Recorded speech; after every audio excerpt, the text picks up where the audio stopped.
nyonso lisusu babandaki kobokola bibwele. Ils ont commencé à travailler. Babandaki kosala Et Dieu les a assistés. et Nzambe azalaki na bango. Ces jours-là, c'était qu'ils puissent faire la distance d'aller nourrir les bêtes quelque part. Mokolo wana esalaki ete basala mobembo ya molai bakende kolesa bampate. Et là où ils sont partis, Pe bipai bakendaki les 12 heures est passé, 14 heures est passé. ngonga zomi na mibale eleki, ngonga mibale ya pokwa pe elekaki. Le père a dit, Tata lobi prends la nourriture. zwa bilei, Toi, Joseph, va donner à tes frères parce que toute la journée, ils n'ont pas mangé. yo Yosefe zwa bilei kende pesa bandeko na yo po ete basali mokolo mobimba balei te. Dans les mains du papa, Na maboko ya papa, dans l'aimer, aimer. na kati ya bolingo ya papa, Il a construit la tunique qui avait double couleur. aye atongaki elamba to kazaka moko ezaki na balangi ebele. Il a donné à son petit-fils. Apesaki yango epai na mwana na ye ya moke, Avant son petit-fils. yango abotela ye bakoko. Et Rubin qui était le cadet, alors lui, il venait justement après Rubin. Plutôt Benjamin. Yosefe abandaki koya liboso ete Benjamina aya.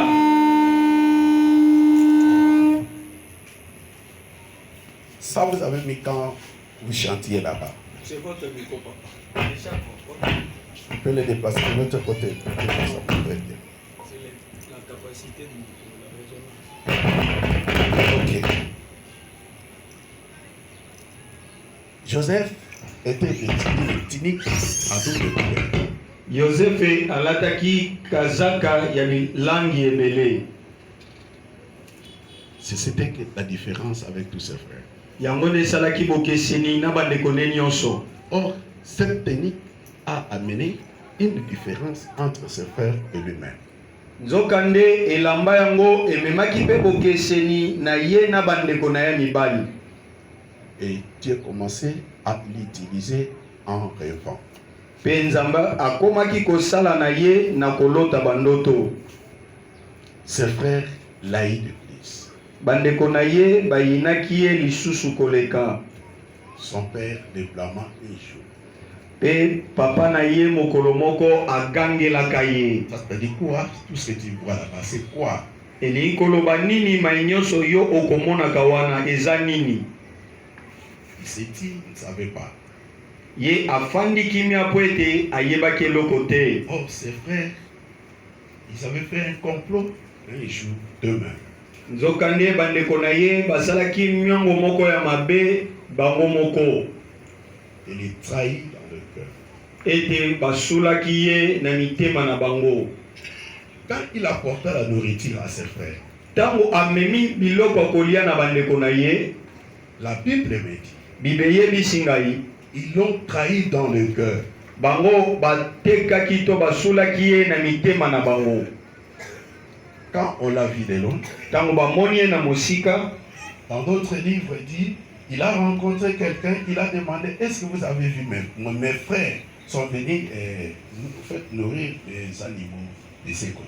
na ba Biblia to ikomelo mosusu bakomi ete akutani na ndeko moko mpona kotuna ye bomoni bandeko na ngai bayaki na banyama mpona kolesa bango na ngambo oyo. Bon, ils sont très loin de l'autre côté. Pe ya yanoli bango ete bango baza mosika na ngambo mosusu wana. Il les a poursuivis pour donner à la nourriture. Ye alandi bango po apesa bango bilei ya kolia. Il les a vus, il a déposé la nourriture. Akutani na bango pe apesi bango bilei. Ils ont commencé à manger. Bango babandi kolia. Quand on a vu de loin, on a retourné le même complot dans le cœur. Tango bamoni ye na mosika bazongisi likita na bango ya mabanzo ya mabe na mitema na bango. Qu'allons-nous faire pour que papa reste maintenant à tête? Nini yango biso tosala po ete tata atikala motu pamba. Il ne songe plus à lui. Abanza lisusu na ye te. Ils ont commencé à parler. Babandi kosolola bango na bango. Tuons-les, Toboma ye. vendons-les.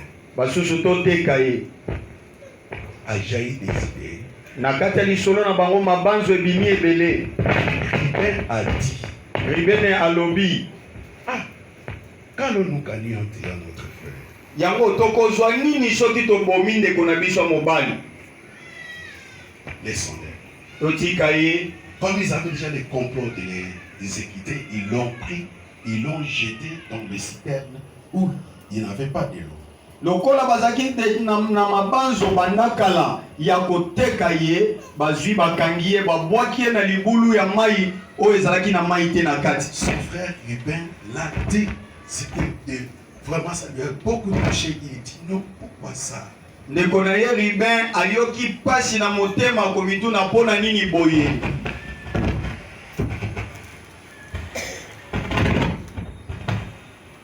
Alors, il dit, je vais visiter notre frère là. Na boye alobi ete na kokende kotala lisusu ndeko mosusu wana.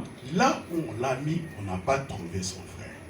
Bipai akendeki kotala esika batiaki ndeko na ye akuti ye te. Il a pu chercher. Ye aluki.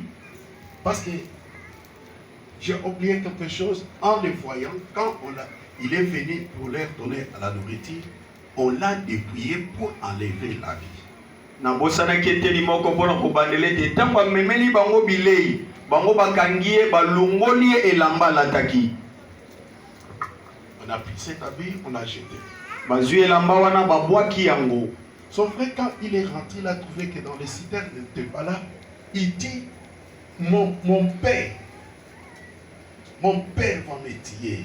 C'est quand il va sentir que mon frère n'est pas là.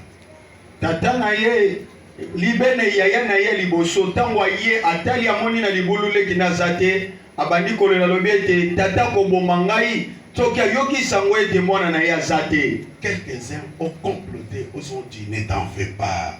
Moi eteni ya bandeko na ye mosusu batikalaki babiko mitungisa te. Nous allons utiliser cet habit. Tokosalela elamba wana. Ils ont pris l'habit, bazwi elamba, ils ont tué l'animal. Babomi nyama. Toujours l'animal les animaux on est berché là.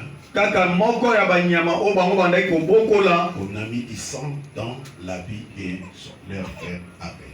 Bazwi makila nyama ngo bapakoli ne lamba oyo ndeko na bango azalaki nango. Et ils ont comploté, ils ont dit nous allons dire à papa, il y avait l'animal sauvage qui a pris notre frère. Voici l'habit que nous avons trouvé. Pe basali likita kolobete tokoyebisa tata tala nyama moko ya makanza akangaki ndeko na biso abomi ye elamba na ye yangoyo. Oh, les malins, il était bête. Nzoka nde na mayele ya mabe bazalaki nde bazoba. Mais si c'est moi, je me demande, comment vous êtes venu avec l'habit, balongoni l'habit, nyama wana ndenge nini, anongola ika elamba, ata olia elamba te, boyeka na elamba na makila. Est-ce que nyama ngo aza ndenge nini? Oh, soki nyama azui yo penga na bilamba, bilamba pe ko pasuka te. Boye. Tela mayele mape ya munguna. À chaque fois vous pensez du mal chez l'autre. Na tango nyoso kobanza ka mabe pona mosusu aussi saka bulamu te e opambola kate mais nzoka mutu yo ozosalela mabe wana nzambe si amona ye azalaki deja mokonzi na Égypte selon l'image de Dieu. olandisama mabanzo ya Nzambe. Dans la vie chrétienne, nakobika na kati ya Bokristo, apprenez de ne pas faire les autres de mal. yekola kosala basusu mabe te. C'est ton frère à toi. Eza ndeko na yo mobali. Tu iras avec lui au ciel. Okokende na ye na lola. Nous irons avec eux dans le Jérusalem. Tokokende biso nyonso na Yerusalem. Ta mère, ton père là qui est mort déjà, ou qui est vivant, il n'a pas encore accepté le Seigneur, il ira en enfer, mais ses frères et sœurs que tu as été avec lui dans les baptêmes, vous irez avec lui au ciel. Tango mosusu tata pe mama na yo bandeko na yo ba o bakufa to ba bazana na bomo ikasi ba yamba Yesu te bakokende na lifelo kasi ndeko mwasa ba yamba vos sorciers là qui sont morts avec la sorcellerie, mais votre frère là, il ira en enfer. Mais ton frère ici et ta sœur ici, vous irez avec lui au ciel. Le malheur, tu dois pleurer ton frère et sœur qui est mort sans Jésus. bandoki na bino wana bakokendeli velo kasi malama mpasi eza ete olela bandeko na yo oyo babongoli mitema te mpasi na bandeko oyo oza na bino bakufa na masumu mpo bakokendeli velo baoyo toyokana na baoyo loba na nzambe tokende na bao na lola. Beaucoup de personnes bato ebele n'ont pas cette sens-là. bazalaka na lolenga boyebi wana te. Bato koyinaka baza bana oyo ensemble. Ye muto akomona mabe eza oyo. Mbe bandoki na ndako na bango batondi bakufi na maso. Bato wana babondete.